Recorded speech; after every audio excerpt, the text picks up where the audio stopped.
Hi, I'm Bobby Henline. I first joined the Army back in 1989 when I was 17 years old. I served in Desert Storm at 19 years old with 1st Cav out of Fort Hood.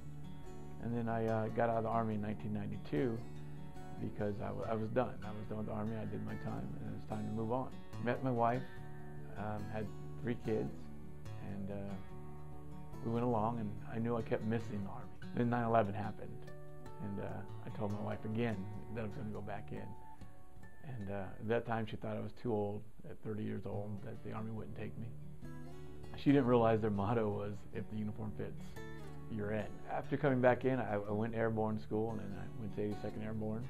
I deployed with them in '03 to Iraq and did a year tour, came back, and then moved to Fort Carson, did another tour in 2005 to Iraq with 3rd ACR. Another 13 months, came back from that, joined up with my other team. They had just deployed as I got to Fort Bragg. They had deployed to Iraq. And then I joined them a few months later because and actually with my unit for only a week and a half by the time I caught up with them when my Humvee got hit by a roadside bomb. I was the only survivor out of the 5 guys from the Humvee. My body was burnt, over 38% of it was burnt, full thickness, all the way through to the bone, tissue. My head was actually burnt to the skull. My left arm hurt real bad, where I eventually had to amputate my left hand. I thought life was over.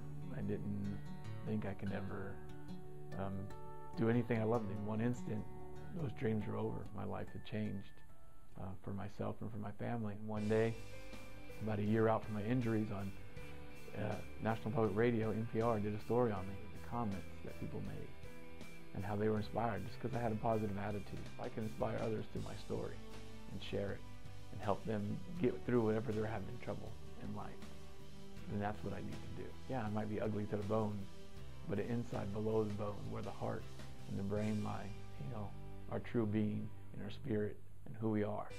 That's who we are. Check out my website. See the different things I'm doing and what you'll be able to do, and hopefully I'll meet you someday and say hi.